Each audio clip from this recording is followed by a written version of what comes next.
Bismillahirrahmanirrahim. Assalamualaikum warahmatullahi wabarakatuh. Selamat pagi, salam sehat, salam ukhuwah ya. Semoga Anda masih dalam keadaan sehat walafiat dalam dan tetap semangat dalam melakukan aktivitas, terutama untuk melakukan kuliah online ini ya. Baiklah, kita akan masuk saja untuk pertemuan ke-11 untuk mata kuliah teknologi fermentasi. Kali ini kita akan membahas tentang fermentasi BAL ya, bakteri asam laktat. Nah, ini kenapa dia sangat spesifik terhadap sebuah fermentasi ya. Kita akan ulas sedikit tentang uh, mengenai BAL. Ya, harapan pencapaian dalam capaian pembelajaran pada kuliah hari ini di mana Anda mampu menjelaskan tentang bakteri asam laktat itu sendiri, fermentasi bakteri asam laktat, kemudian dapat menjelaskan mikroba apa saja yang digunakan dalam proses BAL, ya, kemudian keunggulan karakteristik dari BAL-nya, ya, macam-macam ya, proses BAL itu sendiri, proses fermentasi BAL itu sendiri, kemudian beberapa jenis produk yang dihasilkan dari fermentasi BAL. Oke. Nah, kita lihat ya, kalau bicara tentang bakteri asam laktat, berarti kita berbicara terhadap uh, individunya gitu loh. BAL berarti kelompok ya, kelompok bakteri, sekelompok bakteri yang mampu menghasilkan laktat melalui fermentasi senyawa karbohidrat ya. Di sini lebih spesifik terhadap glukosa ya, karbohidratnya, baik secara homofermentatif maupun heterofermentatif. Nah, ini adalah proses tipenya saja ya. Ada yang membedakan secara homofermentatif dan heterofermentatif. Kita akan bahas satu persatu nanti. Nah, biasanya beberapa bakteri BAL ini mempunyai peranan dalam proses silase ya, dalam pembuatan yogurt. Misalnya ada Streptococcus ya, ini beberapa contoh spesiesnya saja ya. Streptococcus, Lactobacillus ya, dan Leuconostoc ya. Nah, ini berat. Oke, kita lihat apa yang menjadi karakteristik dari BAL ini. Kenapa dia itu berbeda dengan bakteri yang lain ya, di mana dia berukuran lebih besar dibandingin bakteri yang lain pada umumnya. Secara bentuk mikroskopisnya itu basil ya, lonjong, bulat maupun koma ya. Pada umumnya adalah semua jenis bakteri, ya, tipe-tipe morfologi dari sel bakteri. Kemudian seluruh BAL ya, termasuk bakteri gram negatif ya, artinya memiliki dinding peptidolikan yang tersusun dari peptida atau asam amino dan glikan. Nah, ini dia lebih pada umumnya lebih pada gram positif ya, bakteri gram positif. Tidak berspora dan pada umumnya tidak berflagella. Ini menurut Cousin et al 2015. Oke. BAL dapat ditemukan secara bergelombolan ya dalam bentuk-bentuk tertentu ya. Kemudian dia memiliki kemampuan mengkatalis hidrogen peroksida atau H2O2 menjadi oksigen dan air. Nah, apa yang menjadi pembeda antara bakteri lain dengan bakteri BAL ini ya, di mana bakteri BAL ini mampu ya kecepatannya dalam mengkonversi sumber gula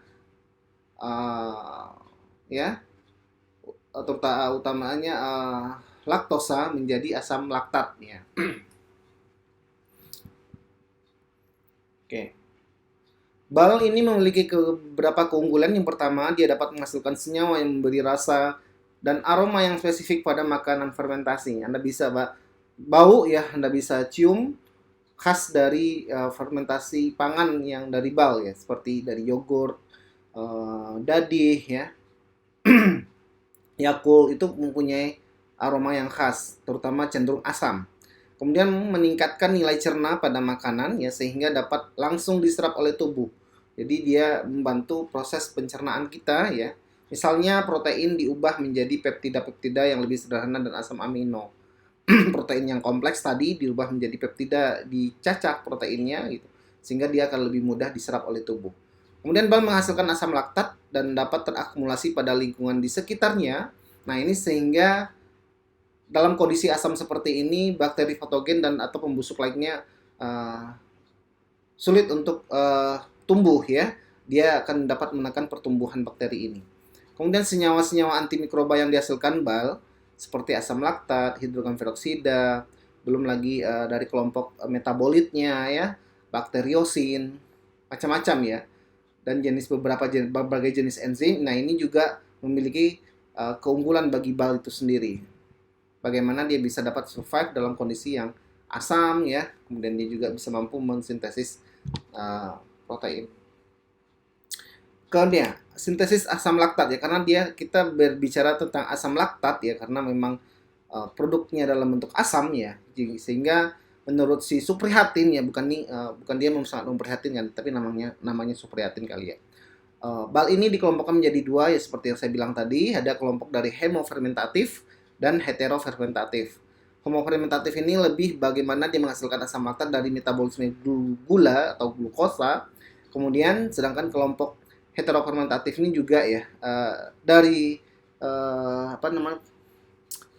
senyawa dari gula ya yang disintesis yang menyebabkan enzim fosfoketolase dengan hasil akil gliseraldehid ya, 3-fosfat dan asetil fosfat. Nanti kita akan bahas ya di mana asetil fosfat ini nanti kita lihat pathway dari homofermentatif dan heterofermentatif ini.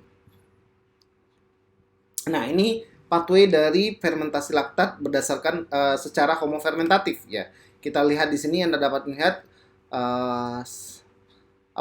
sumber senyawa awalnya itu dari glukosa 6-fosfat, di mana proses ini dimulai dari perombakan glukosa dengan dibantu enzim aldonase ya, yang ujungnya adalah menjadi gliseraldehid 3-fosfat dan dehidrosiakton ya, fosfat. Nah, di mana kemudian gliseraldehid 3-fosfat ini dirombak menjadi asam piruvat. Nah, satu molekul asam piruvat ini dilanjutkan dan dikonversi menjadi 2 molekul asam laktat. Nah, ini Anda bisa lihat proses pathway-nya. Ini pathway beberapa konversi lain bisa membentuk etanol ya, ada bentuk asetat dan asam format. Sedangkan untuk pathway dari fermentasi laktat secara heterofermentatif juga berdasar dari perombakan glukosa menjadi 2 molekul fosfogluconolacton ya, dengan bantuan enzim fosfoketolase dengan hasil akhir gliseraldehid 3-fosfat dan asetil fosfat. Nah, ada dua ya. Yang pertama gliseraldehid dan ini asetil fosfat, di mana asetil fosfat ini kemudian dikonversi menjadi asetildehid dan produk akhirnya menjadi etanol ya, asam cuka dan beberapa produk lainnya. Oke.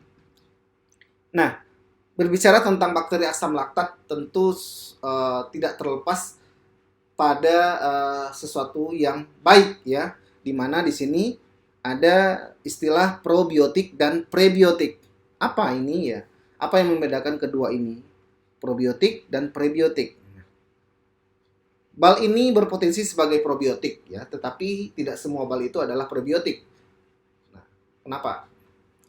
Oke, Anda bisa lihat ya, kalau probiotik ini merupakan mikroorganismenya ya, sedangkan prebiotik ini adalah makanan ya, pangan ya, nutrisi yang dapat menstimulasi pertumbuhan mikroba baik.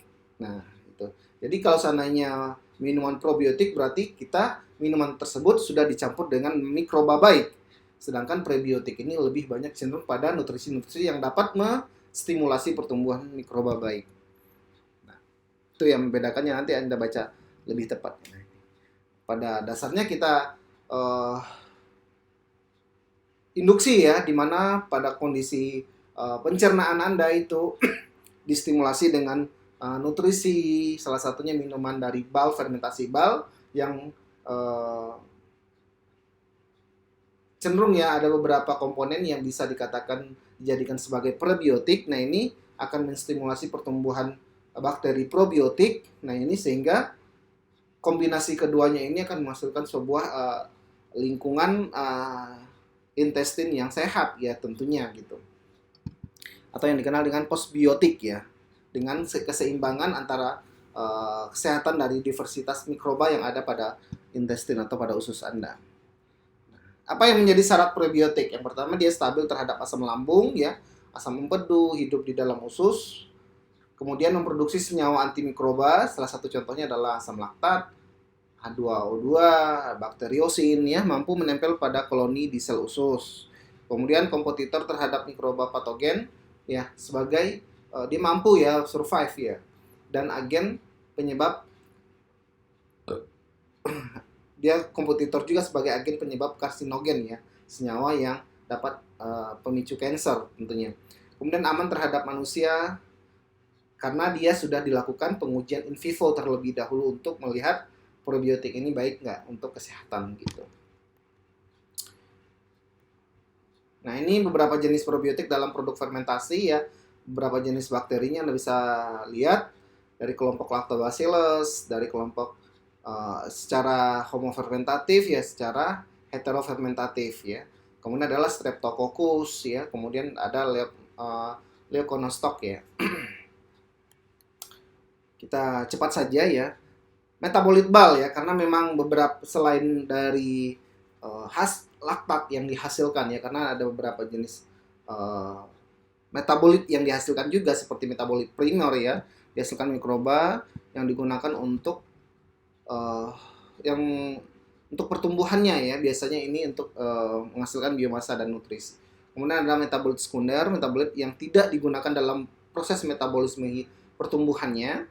Ada pigmen, tapi lebih bagaimana dia digunakan untuk sistem pertahanan dia hidup gitu loh.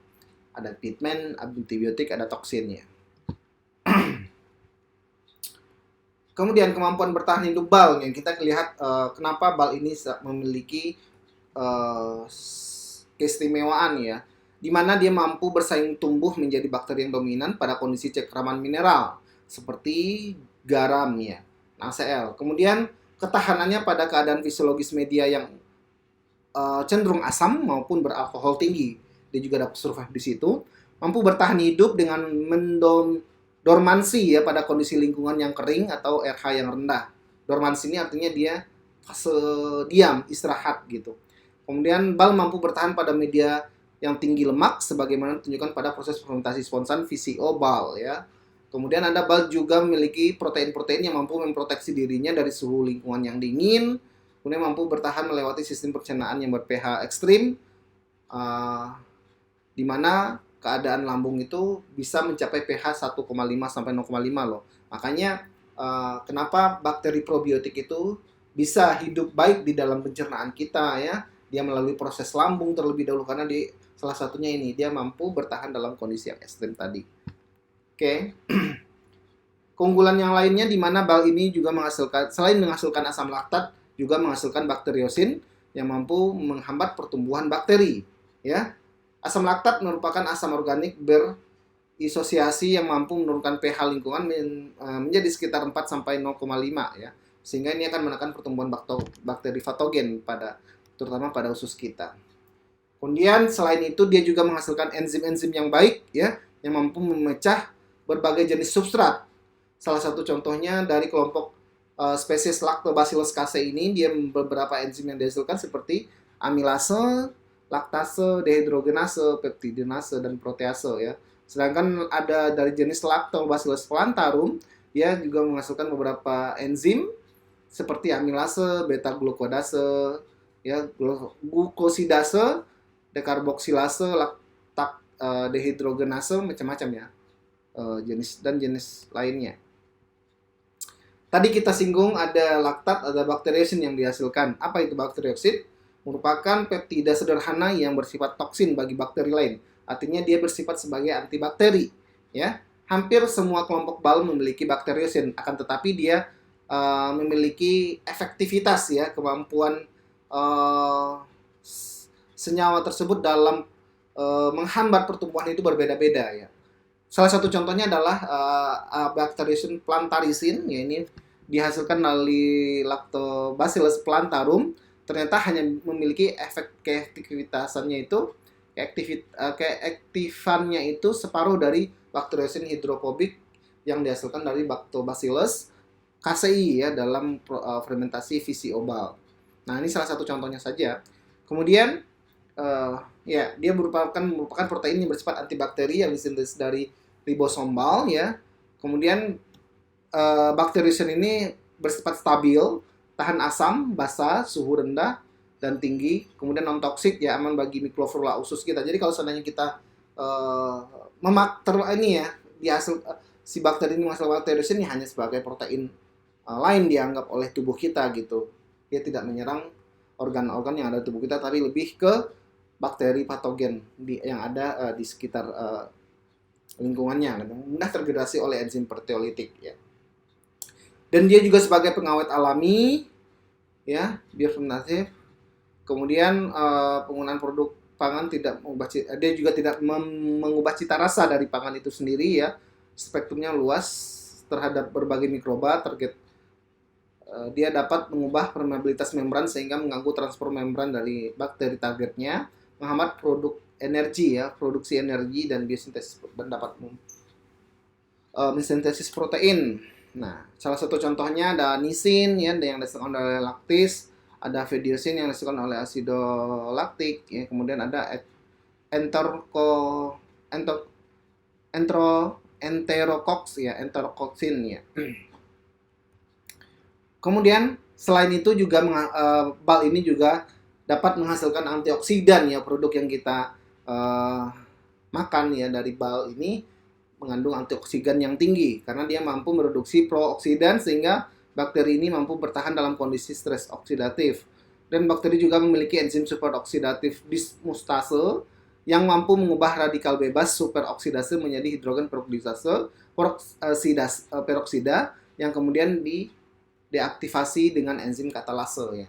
Bal memiliki kemampuan antioksidatif karena mampu mengisolasi ion logam sebagaimana ditunjukkan pada Bifidobacterium logum.